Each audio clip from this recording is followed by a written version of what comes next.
ತೋಟಕ್ಕೆ ನೋಡಿದ್ರು ಎಲ್ಲ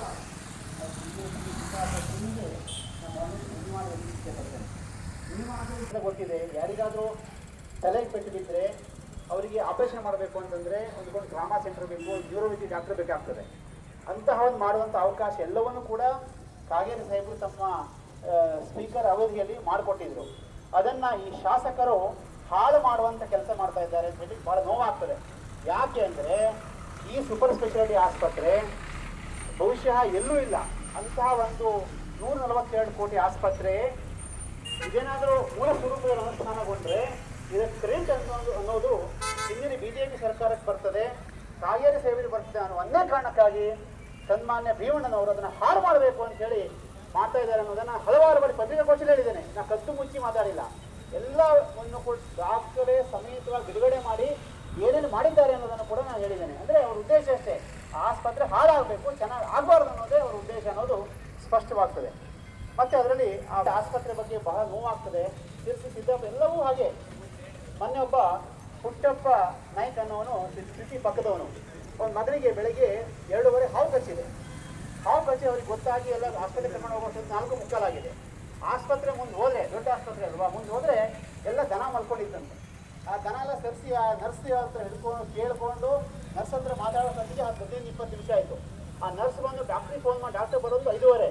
ಇವ್ರು ಹೇಳ್ತಾ ಇದ್ದಾರೆ, ನಿಮ್ಮ ಮಗನಿಗೆ ಕಿವಿಯೋದ್ರಿಂದ ಗಾಯ ಆಗಿದೆ, ಹಾವು ಪಾಸ್ ಆಗಿದೆ, ಮನೆಯಲ್ಲಿ ಹಾವು ಕಚ್ಚಿರ್ಬೋದು, ವಾಮಿಟ್ ಮಾಡ್ಕೋತಾ ಇದ್ದಾನೆ, ಹಾವು ಕಚ್ಚಿರೋ ಸಿಂಟಮ್ಸ್ ಇದೆ ನೋಡಿ ಅಂತ ಹೇಳಿ ಅಪ್ಪ ಹೇಳ್ತಾ ಇದ್ರು. ಆ ಮಿಥುನ್ ನಾಯ್ಕನ ನೋಡಿದಂಥ ಡಾಕ್ಟ್ರು ಅವ್ರು ಡ್ರಿಪ್ಸ್ ಹಾಕ್ತಾರೆ. ಯಾರಿಗಾರು ಡ್ರಿಪ್ಸ್ ಹಾಕಿ ಇನ್ನೂ ಬೇಗ ಸ್ಪ್ರೆಡ್ ಆಗೋದಿಲ್ವಾ?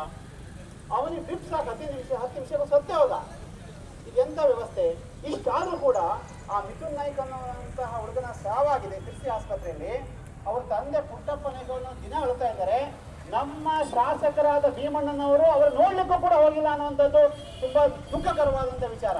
ಆಸ್ಪತ್ರೆ ವೇದಿಯಮ್ಮ ಹೋಗಿ ನಮ್ಮ ಆಸ್ಪತ್ರೆಯಲ್ಲಿ ಹಾವು ಕಚ್ಚಿದ ಔಷಧಿ ಇದೆಯೋ ಇಲ್ಲೋ, ಇಲ್ಲ ಅಂದರೆ ಯಾರಾದರೂ ವಿಷ ಪ್ರಾಶನ ಆದರೆ ದಯವಿಟ್ಟು ಆಸ್ಪತ್ರೆಗೆ ಬರಬೇಡಿ ಅಂತಲೂ ಹೇಳಬೇಕು. ಅದನ್ನು ಕೂಡ ಮಾಡಿಲ್ಲ ಅನ್ನೋದು ತುಂಬ ದುಃಖಕರವಾದಂಥ ವಿಚಾರ ಆಗಿದೆ.